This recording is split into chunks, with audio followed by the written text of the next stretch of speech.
দেশে শীতকালীন পর্যটন মৌসুম শুরু হতেই ভ্রমণ পিপাসুরা ছুটছেন কক্সবাজার ও পার্বত্য অঞ্চলে। নতুন আকর্ষণ তৈরি হয়েছে সুন্দরবন কেন্দ্রিক পর্যটনে। তবে যাতায়াত ভোগান্তি ও বিধিনিষেধের কারণে সেন্ট মার্টিন ও সিলেটমুখী ভ্রমণ কমেছে উল্লেখযোগ্যভাবে।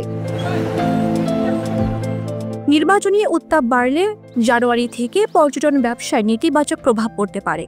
গেল বছরের অস্থিরতা, আইন শৃঙ্খলা পরিস্থিতি ও সেন্ট মার্টিনে ৯ মাসের নিষেধাজ্ঞা পর্যটনে বড় ধাক্কা দেয়। এবারও ঝুঁকি থাকলেও ব্যবসায়ীরা ছাড় অফার দিয়ে পর্যটক আকর্ষণের চেষ্টা করছেন। কক্সবাজার সেন্ট মার্টিনে প্রায় ৫০০ হোটেল রিসোর্ট ২০ থেকে ৫০% ছাড় দিচ্ছে। ডিসেম্বর জুড়ে পর্যটক বাড়লে এ ছাড় কমতে পারে। সেন্ট মার্টিনে ১ ফেব্রুয়ারি থেকে পুনরায় শুরু হবে ৯ মাসের বিধিনিষেধ। ফলে পর্যটকরা জানুয়ারি শেষ পর্যন্তই সেখানে রাত যাপনের সুযোগ পাবেন। অন্যদিকে পার্বত্য জেলার রাঙ্গামাটি, বান্দরবান ও খাগড়াছড়িতে পর্যটক উপস্থিতি এখনই বাড়তে শুরু করেছে। হোটেল রিসোর্টগুলো বিশেষ ছাড় দিচ্ছে। তবে সিলেটের পর্যটন কেন্দ্রগুলোতে ভ্রমণ কমেছে। ঢাকা সিলেট মহাসড়কের দীর্ঘদিনের নির্মাণ কাজ, যানজট, ট্রেনের টিকিট সংকট ও উচ্চ বিমান ভাড়া পর্যটকদের নিরুৎসাহিত করছে।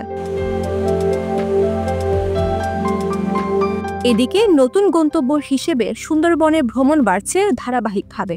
২ রাত ৩ দিনের ক্রুজ প্যাকেজে জনপ্রতি ১০ থেকে ২৫ হাজার টাকায় সুন্দরবন ঘোরার সুযোগ মিলছে। বর্তমানে অর্ধশতাধিক জাহাজ নিয়মিত চলাচল করছে। যদিও সংশ্লিষ্টরা বলছেন এবার পর্যটকের সংখ্যা কিছুটা কম। টোয়াবের সভাপতি মোহাম্মদ রাফিউজ্জামান বলেন, নির্বাচন সামনে রেখে রাজনৈতিক পরিবেশ কিছুটা অস্থির হতে পারে, যার প্রভাব ট্যুরিজমে পড়বে। তবে দেশীয় পর্যটন চলবে।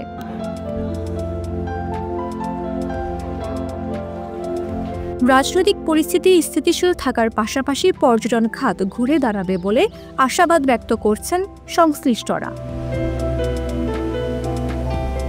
নিউজ ডেস্ক, জাগো নিউজ।